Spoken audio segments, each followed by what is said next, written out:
कर्पूरिघोरं करुणावितारं संसारसारं भुजगेन्द्रहारं सदा वसन्तं हृदयारविन्दे भवं भवानी सहितं नमामि। भगतजनों, आज हम श्री शिव पुराण रुद्र संहिता के द्वितीय खंड सती की कथाओं का रसपान कर रहे हैं। आज की कथा में हम प्रथम गणों सहित वीरभद्र और महाकाली का दक्ष यज्ञ विध्वंस के लिए प्रस्थान, दक्ष तथा देवताओं को अपशगुन एवं उत्पात सूचक लक्षणों का दर्शन एवं भय होना, दक्ष के यज्ञ की रक्षा के लिए भगवान विष्णु से प्रार्थना, भगवान का शिवद्रोह जनित संकट को टालने में अपनी असमर्थता बताते हुए दक्ष को समझाना तथा सेना सहित वीरभद्र का आगमन और देवताओं का पलायन, इंद्र आदि के पूछने पर बृहस्पति का रुद्रदेव की अजेयता बताना, वीरभद्र का देवताओं को युद्ध के लिए ललकारना, श्री विष्णु और वीरभद्र की बातचीत तथा विष्णु आदि का अपने लोक में जाना एवं दक्ष और यज्ञ का विनाश करके वीरभद्र का कैलाश को लौटना, इस कथा का रसपान करेंगे आज। तो आइए सर्वप्रथम भगवान का सुमरण करते हुए सब बोलिए गौरी शंकर भगवान की जय। अब कथा सुनते हैं। ब्रह्मा जी कहते हैं, नारद, महेश्वर के इस वचन को आदर पूर्वक सुनकर वीरभद्र बहुत संतुष्ट हुए। उन्होंने महेश्वर को प्रणाम किया। तत्पश्चात उन देवादिदेव शूली की उपयुक्त आज्ञा को शिरोधार्य करके वीरभद्र वहां से शीघ्र ही दक्ष के यज्ञ मंडप की ओर चले। भगवान शिव ने केवल शोभा के लिए उनके साथ करोड़ों महावीर गणों को भेज दिया, जो प्रलय अग्नि के समान तेजस्वी थे। वे कौतूहलकारी प्रबल वीर प्रथम गणवीर भद्र के आगे और पीछे भी चल रहे थे।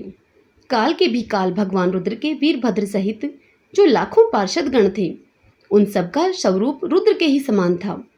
उन गणों के साथ महात्मा वीरभद्र भगवान शिव के समान ही वेशभूषा धारण किए हुए रथ पर बैठकर यात्रा कर रहे थे। उनके 1 सहस्त्र भुजाएं थी, शरीर में नागराज लिपटे हुए थे। वीरभद्र बड़े प्रबल और भयंकर दिखाई देते थे। उनका रथ बहुत ही विशाल था, उसमें 10,000 सिंह जोते जाते थे, जो प्रयत्न पूर्वक उस रथ को खींचते थे। उसी प्रकार बहुत से प्रबल सिंह, शार्दुल, मगर, मत्स्य और सहस्त्रों हाथी उस रथ के पार्श्व भाग की रक्षा करते थे। काली, कात्यायनी, ईशानी, चामुंडा, मुंडमर्दनी, भद्रकाली, भद्रा, तवरिता तथा वैष्णवी, इन 9 दुर्गाओं के साथ तथा समस्त भूतगणों के साथ महाकाली दक्ष का विनाश करने के लिए चली। डाकिनी, शाकिनी, भूत, प्रमथ, गुहाक, कुष्मांड, परपट, चटक, ब्रह्मा राक्षस, भैरव तथा क्षेत्रपाल आदि ये सभी वीर भगवान शिव की आज्ञा का पालन एवं दक्ष के यज्ञ का विनाश करने के लिए तुरंत चल दिए। इनके सिवा 64 गणों के साथ योगिनियों का मंडल भी सहसा कुपित होकर दक्ष यज्ञ का विनाश करने के लिए वहां से प्रस्थित हुआ। इस प्रकार कोटि कोटि गण एवं विभिन्न प्रकार के गणाधीश वीरभद्र के साथ चले। उस समय भेरियों की गंभीर ध्वनि होने लगी। नाना प्रकार के शब्द करने वाले शंख बज उठे। भिन्न भिन्न प्रकार की सींगें बजने लगी। हे महामुने, सेना सहित वीरभद्र की यात्रा के समय वहां बहुत से सुखद शकुन होने लगे। इस प्रकार जब प्रथम गणों सहित वीरभद्र ने प्रस्थान किया, तब उधर दक्ष तथा देवताओं को भी बहुत से अशुभ लक्षण दिखाई देने लगे। हे देवऋषि, यज्ञ विध्वंस की सूचना देने वाले त्रिविध उत्पात प्रकट होने लगे। दक्ष की बाईं आंख, बाईं भुजा और बाईं जांघ फड़कने लगी। हे तात, वाम अंगों का वह फड़कना सर्वथा अशुभ सूचक था और नाना प्रकार के कष्ट मिलने की सूचना दे रहा था। उस समय दक्ष की यज्ञशाला में धरती डोलने लगी। दक्ष को दोपहर के समय दिन में ही अद्भुत तारे दिखने लगे। दिशाएं मलिन हो गई। सूर्यमंडल चितकबरा दिखने लगा। उस पर हजारों घेरे पड़ गए, जिससे कि वह भयंकर जान पड़ता था। बिजली और अग्नि के समान दीप्तिमान तारे टूट टूट कर गिरने लगे और भी बहुत से भयानक अपशगुन होने लगे। इसी बीच में वहां पर एक आकाशवाणी प्रकट हुई, जो संपूर्ण देवताओं और विशेषतः दक्ष को अपनी बात सुनाने लगी। आकाशवाणी बोली, ओ दक्ष, आज तेरे जन्म को धिक्कार है। तू महामूढ़ और पाप आत्मा है। भगवान हर की ओर से आज तुझे महान दुख प्राप्त होगा, जो किसी तरह टल नहीं सकता। अब यहाँ तेरा हाहाकार भी नहीं सुनाई देगा। जो मूढ़ देवता आदि तेरे यज्ञ में स्थित हैं, उनको भी महान दुख होगा, इसमें संशय नहीं है। ब्रह्मा जी कहते हैं, हे मुनि, आकाशवाणी की यह बात सुनकर और पूर्वोक्त अशुभ सूचक लक्षणों को देखकर दक्ष और दूसरे देवता आदि को भी अत्यंत भय प्राप्त हुआ। उस समय दक्ष मन ही मन अत्यंत व्याकुल होकर कांपने लगे और अपने प्रभु लक्ष्मीपति भगवान विष्णु की शरण में गए। वे भय से अधीर होकर बेसुध हो रहे थे। उन्होंने स्वजन वत्सल देवादिदेव भगवान विष्णु को प्रणाम किया और उनकी स्तुति करके कहा। दक्ष बोले, हे देव हरे, हे विष्णु, हे दीन बंधो कृपा निधि, आपको मेरी और मेरे यज्ञ की रक्षा करनी चाहिए। हे प्रभु, आप ही यज्ञ के रक्षक हैं। यज्ञ ही आपका कर्म है और आप यज्ञ स्वरूप हैं। आपको ऐसी कृपा करनी चाहिए जिससे यज्ञ का विनाश न हो। ब्रह्मा जी कहते हैं, मुनीश्वर, इस तरह अनेक प्रकार से सादर प्रार्थना करके दक्ष भगवान श्री हरि के चरणों में गिर पड़े। उनका चित्त वैसे व्याकुल हो रहा था। तब जिनके मन में घबराहट आ गई थी, उन प्रजापति दक्ष को उठाकर और उनकी पूर्वोत्तर बात सुनकर भगवान विष्णु ने देवादिदेव शिव का स्मरण किया। अपने प्रभु एवं महान ऐश्वर्य से युक्त परमेश्वर शिव का स्मरण करके शिव तत्व के ज्ञाता श्रीहरि दक्ष को समझाते हुए बोले। श्रीहरि ने दक्ष से कहा, दक्ष, मैं तुमसे तत्व की बात बता रहा हूँ, तुम मेरी बात ध्यान देकर सुनो। मेरा यह वचन तुम्हारे लिए सर्वथा हितकर एवं महामंत्र के समान सुखदायक होगा। दक्ष, तुम्हें तत्व का ज्ञान नहीं है, इसलिए तुमने सबके अधिपति परमात्मा शंकर की अवहेलना की है। ईश्वर की अवहेलना से सारा कार्य सर्वथा निष्फल हो जाता है। केवल इतना ही नहीं, पग पग पर विपत्ति भी आती है। जहाँ अपूज्य पुरुषों की पूजा होती है और पूजनीय पुरुष की पूजा नहीं की जाती, वहाँ दरिद्रता, मृत्यु तथा भय, ये तीनों संकट अवश्य प्राप्त होंगे। इसलिए संपूर्ण प्रयत्न से तुम्हें भगवान वृषभध्वज का सम्मान करना चाहिए। महेश्वर का अपमान करने से ही तुम्हारे ऊपर महान भय उपस्थित हुआ है। हम सब लोग प्रभु होते हुए भी आज तुम्हारी दुर्नीति के कारण जो संकट आया है, उसे टालने में समर्थ नहीं है। यह मैं तुमसे सच्ची बात कहता हूँ। ब्रह्मा जी कहते हैं, हे नारद, भगवान विष्णु का वह वचन सुनकर दक्ष चिंता में डूब गए। उनके चेहरे का रंग उड़ गया और वे चुपचाप पृथ्वी पर खड़े रह गए। इसी समय भगवान रुद्र के भेजे हुए गणनायक वीरभद्र अपनी सेना के साथ यज्ञ स्थल में जा पहुंचे। वे सब के सब बड़े शूरवीर, निर्भय तथा रुद्र के समान ही पराक्रमी थे। भगवान शंकर की आज्ञा से आए हुए उन गणों की गणना असंभव थी। वे वीर शिरोमणि रुद्र सैनिक जोर जोर से सिंहनाद करने लगे। उनके उस महानाद से तीनों लोग गूंज उठे।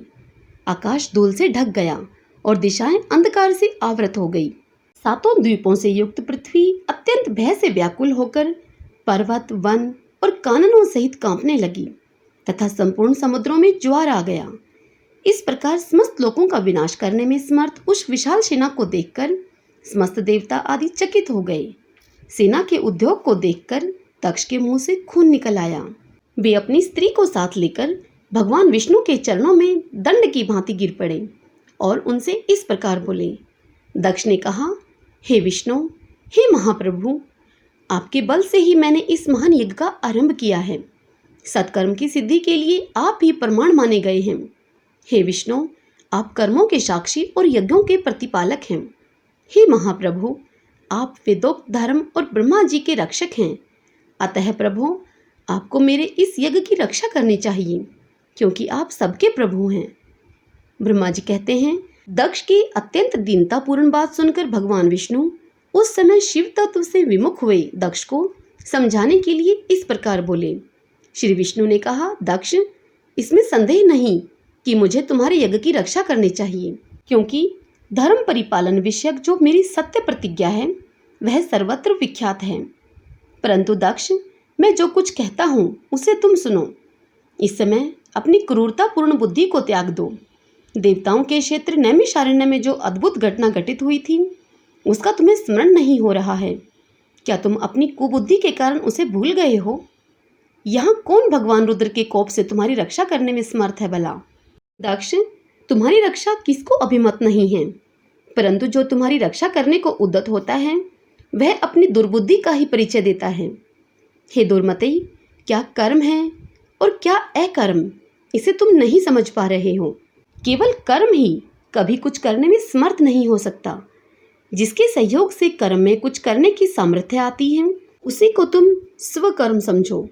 भगवान शिव के बिना दूसरा कोई कर्म में कल्याण करने की शक्ति देने वाला नहीं है।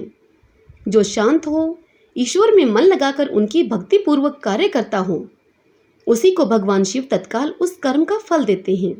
जो मनुष्य केवल ज्ञान का सहारा लेकर अनिश्वरवादी हो जाते हैं या ईश्वर को नहीं मानते हैं, वे शतकोटि कल्पों तक नरक में ही पड़े रहते हैं। फिर वे कर्मपाश में बंधे हुए जीव प्रत्येक जन्मों में नरकों की यातना भोगते हैं, क्योंकि वे केवल सकाम कर्म के ही स्वरूप का आश्रय लेने वाले होते हैं। ये शत्रुमर्दन वीरभद्र जो यज्ञशाला के आंगन में आ पहुंचे हैं, भगवान रुद्र की क्रोध अग्नि से प्रकट हुए हैं। इस समय समस्त रुद्रगणों के नायक ये ही हैं। ये हम लोगों के विनाश के लिए आए हैं, इसमें संशय नहीं है। कोई भी कार्य क्यों न हो, वस्तुतः इनके लिए कुछ भी अशक्य नहीं है। ये महान सामर्थ्यशाली वीरभद्र सब देवताओं को अवश्य जलाकर ही शांत होंगे, इसमें संशय नहीं जान पड़ता। मैं भरम से महादेव जी की शपथ का उल्लंघन करके जो यहाँ ठहरा रहा, इसके कारण तुम्हारे साथ मुझे भी इस कष्ट का सामना करना ही पड़ेगा। भगवान विष्णु इस प्रकार कह ही रहे थे कि तभी वीरभद्र के साथ शिवगणों की सेना का समुद्र उमड़ आया। समस्त देवता आदि ने उसे देखा। ब्रह्मा जी कहते हैं कि हे नारद, उस समय देवताओं के साथ शिवगणों का घोर युद्ध आरंभ हो गया। उसमें सारे देवता पराजित हुए और भागने लगे। वे एक दूसरे का साथ छोड़कर स्वर्गलोक में चले गए। उस समय केवल महाबली इंद्र आदि लोकपाल ही उस दारुण संग्राम में धैर्य धारण करके उत्सुकता पूर्वक खड़े रहे। तदंतर इंद्र आदि सब देवता मिलकर उस सम्रांगण में बृहस्पति जी को विनीत भाव से नमस्कार करके पूछने लगे। लोकपाल बोले, हे गुरुदेव बृहस्पति, हे तात, हे महाप्राग, दयानिधे, आप शीघ्र बताइए। हम जानना चाहते हैं कि हमारी विजय किस प्रकार होगी। उनकी यह बात सुनकर बृहस्पति जी ने प्रतन पूर्वक भगवान शंभु का स्मरण किया और ज्ञान दुर्बल महेंद्र से कहा। बृहस्पति जी बोले, हे इंद्र, भगवान विष्णु ने पहले जो कुछ कहा था वह सब इस समय घटित हो गया। मैं उसी को स्पष्ट कर रहा हूँ, तुम सावधान होकर सुनो। समस्त कर्मों का फल देने वाला जो कोई ईश्वर है, वह कर्ता का ही आश्रय लेता है। कर्म करने वाले को ही उस कर्म का फल देता है।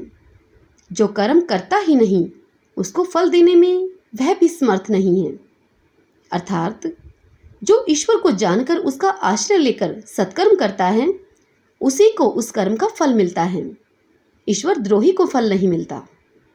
न मंत्र, न औषधियाँ, न समस्त अभिचारिक कर्म, न लौकिक पुरुष, न कर्म, न वेद, न पूर्व और न उत्तर मीमांसा तथा न नाना वेदों से युक्त अन्यान्य शास्त्र ही ईश्वर को जानने में समर्थ होते हैं। ऐसा प्राचीन विद्वानों का कथन है। अनन्य शरण भक्तों को छोड़कर दूसरे लोग संपूर्ण वेदों का 10,000 बार स्वा अध्याय करके भी महेश्वर को भली भांति नहीं जान सकते। यह महाश्रुति का कथन है। अवश्य भगवान शिव के अनुग्रह से ही सर्वथा शांत, निर्विकार एवं उत्तम दृष्टि से सदाशिव के तत्व का साक्षात्कार अर्थात ज्ञान हो सकता है। सुरेश्वर, क्या कर्तव्य है और क्या अकर्तव्य, इसका विवेचन करना अभिष्ट होने पर मैं जो इससे सिद्धि का उत्तम अंश है, उसी का प्रतिपादन तुमसे करूंगा। तुम अपने हित के लिए उसे ध्यान देकर सुनो। हे इंद्र, तुम लोकपालों के साथ आज नादान बनकर दक्ष यज्ञ में आ गए। बताओ तो यहाँ क्या पराक्रम करोगे। भगवान रुद्र जिनके सहायक हैं, ऐसे ये परम क्रोधी रुद्रगण इस यज्ञ में विघ्न डालने के लिए आए हैं और अपना काम पूरा करेंगे, इसमें संशय नहीं है। मैं सत्य सत्य कहता हूँ कि इस यज्ञ के विघ्न का निवारण करने के लिए वस्तुतः तुम में से किसी के पास भी सर्वथा कोई उपाय नहीं है। बृहस्पति जी की यह बात सुनकर वे इंद्र सहित समस्त लोकपाल बड़ी चिंता में पड़ गए। तब महावीर रुद्रगणों से घिरे हुए वीरभद्र ने मन ही मन भगवान शंकर का स्मरण करके इंद्र आदि लोकपालों को डांटा और इसके पश्चात रुद्रगणों के नायक वीरभद्र ने रोष से भरकर तुरंत ही संपूर्ण देवताओं को तीखे बाणों से घायल कर दिया। उन बाणों की चोट खाकर इंद्र आदि समस्त सुरेश्वर भागते हुए दशों दिशाओं में चले गए। जब लोकपाल चले गए और देवता भाग खड़े हुए, तब वीरभद्र अपने गणों के साथ यज्ञशाला के समीप गए।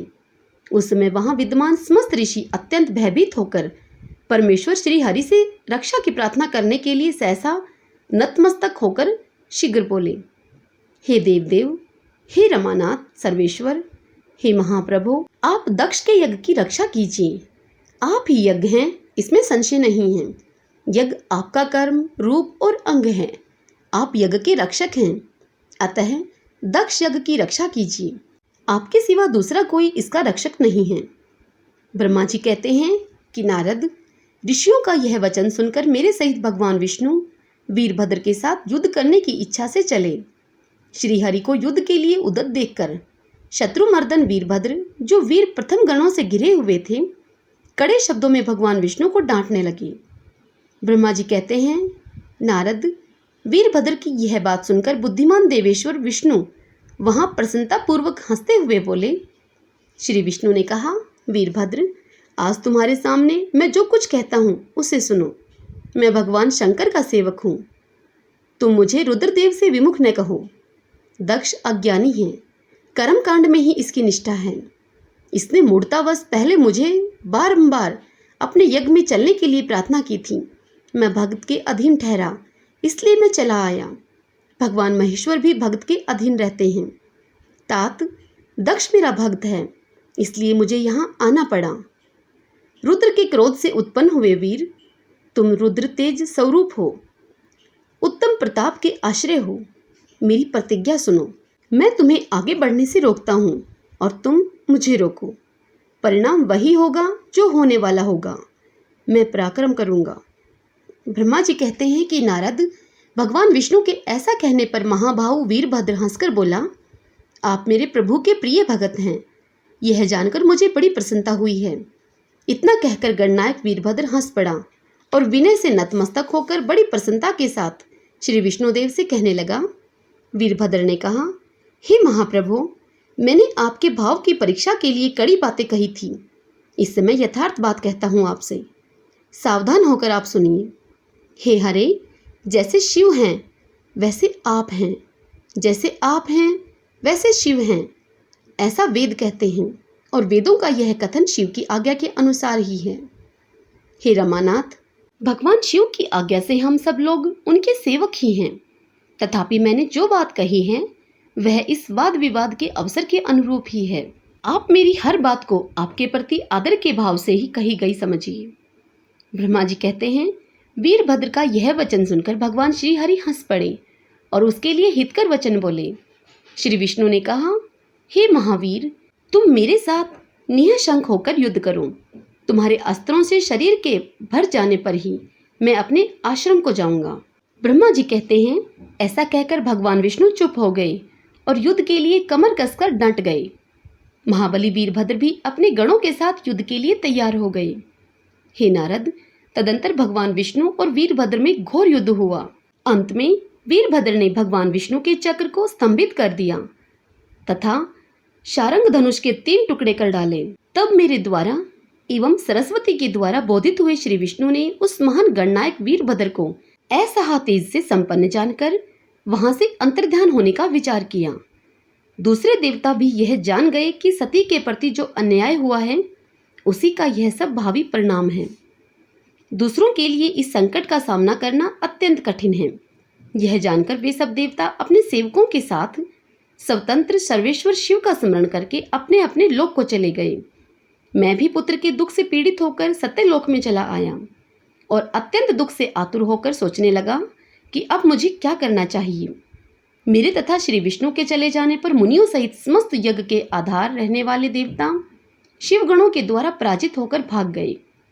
उस उपद्रव को देखकर और उस महामख का विध्वंस निकट जानकर वह यज्ञ भी अत्यंत भयभीत हो मृग का रूप धारण करके वहां से भागा। मृग के रूप में आकाश की ओर भागते देखकर वीरभद्र ने उसे पकड़ लिया और उसका मस्तक काट डाला। फिर उन्होंने मुनियों तथा देवताओं के अंग भंग कर दिए और बहुतों को मार डाला। प्रतापी मणिभद्र ने भृगु को उठाकर पटक दिया और उनकी छाती को पैर से दबाकर तत्काल उनकी दाढ़ी मूछ नोच ली। चंड ने बड़े वेग से पूषा के दांत उखाड़ लिए क्योंकि पूर्व काल में जिस समय महादेव जी को दक्ष के द्वारा गालियां दी जा रही थीं, उस समय वे दांत दिखा दिखाकर हंसे थे। नंदी ने भग को रोषपूर्वक पृथ्वी पर दे मारा और उनकी दोनों आंखें निकाल ली, क्योंकि जब दक्ष शिवजी को श्राप दे रहे थे उस समय वे आंखों के संकेत से अपना अनुमोदन सूचित कर रहे थे। वहां रुद्रगण नायकों ने स्वधा, स्वाहा और दक्षिणा देवियों की बड़ी विडंबना अर्थात दुर्दशा की। वहां जो तंत्र मंत्र तथा दूसरे लोग थे उनका भी बहुत तिरस्कार किया। ब्रह्मापुत्र दक्ष भय के मारे अंतर्वेदी के भीतर छिप गए। वीरभद्र उनका पता लगाकर उन्हें बलपूर्वक पकड़ लाए।